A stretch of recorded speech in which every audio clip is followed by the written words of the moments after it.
Imagine a road so narrow that only one car fits at a time. Now imagine that road carved into the side of a jungle-covered cliff, with no guardrails, sheer drops of over 2,000 feet, and waterfalls that pour directly onto your vehicle. Welcome to the Yungas Road in Bolivia, better known by its terrifying nickname Death Road. Today we're taking you on the most dangerous road trip in the world. Buckle up if you dare. The Yungas Road connects the Bolivian capital La Paz with the small town of Coroico. On paper, it's a 60-kilometer mountain pass. In reality, it's a harrowing descent through fog, cliffs, and chaos.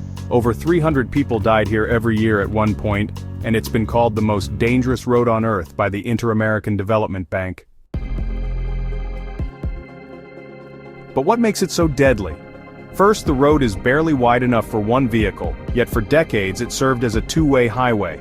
Imagine buses, trucks, and cars all trying to pass each other on a road with zero margin for error. Second, the terrain. This is not just any mountain road, it snakes through one of the wettest regions in Bolivia. That means torrential rain, sudden landslides, and thick fog that rolls in like a ghostly curtain. Visibility can drop to near zero. Third, there are no guardrails.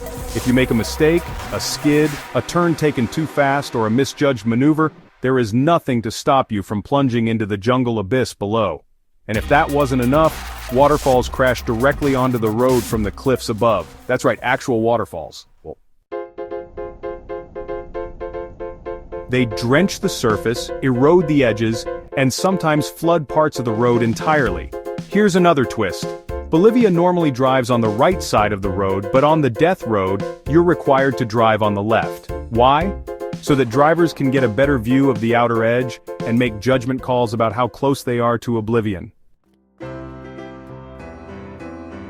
Let's begin the journey. You start at La Cumbre Pass, perched high in the Andes Mountains at over 15,000 feet above sea level. It's cold, windy, the kind of place where breathing feels like hard work. The landscape is stark, snow-covered peaks and icy gusts, but this is just the beginning. As you start driving, the pavement disappears, the air gets warmer, denser, you're entering the Yungas or warm lands, the jungle closes in, ferns and vines creep over rock faces, water drips from the trees. The road is now dirt and gravel. The surface is slick, uneven, and constantly shifting under your tires. Your hands tighten on the wheel. You pass a sign that simply reads, "Drive with caution. There's no turning back now." Around every corner is a new threat. Blind curves that reveal nothing but mist. Landslides that have carved away entire sections of the road. Potholes big enough to snap axles. The drop to your left is a vertical fall of thousands of feet. No net, no fence, no warning. There's no room for error. This road has witnessed countless tragedies. In 1983, a bus packed with more than 100 people slid off the edge and plummeted into the jungle. No one survived. It remains one of the worst traffic accidents in Bolivian history. Over the years, trucks, cars, and motorcycles have vanished off the side, swallowed by the rainforest below. Some were never even found. You'll see white crosses planted in the dirt along the edge of the cliff.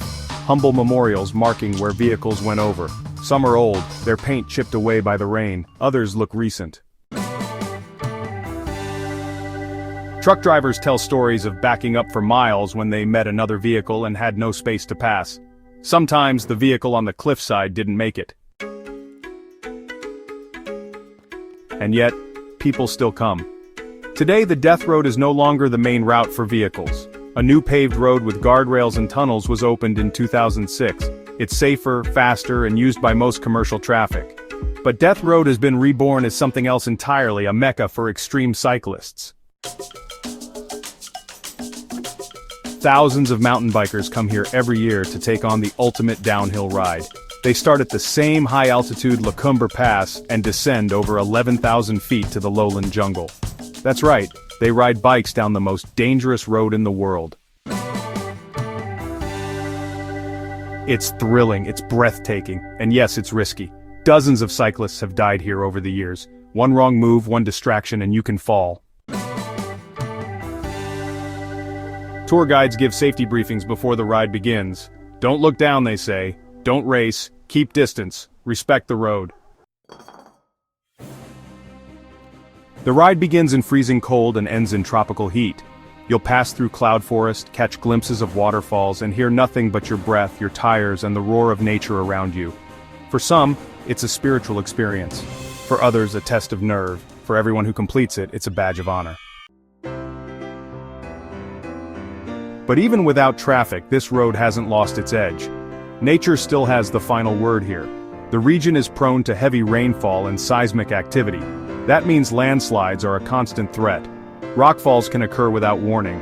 In some areas, the cliffs are so unstable that entire sections collapse during the rainy season. The jungle is slowly reclaiming what once belonged to it.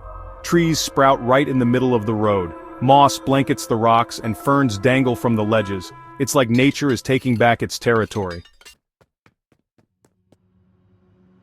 Locals who still use the road, mostly farmers and villagers, know the terrain intimately. But even they tread carefully, respecting the unpredictability of the path. There's no cell phone signal here, no GPS.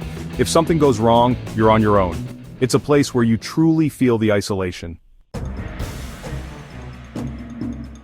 Let's hear from those who've lived to tell the tale.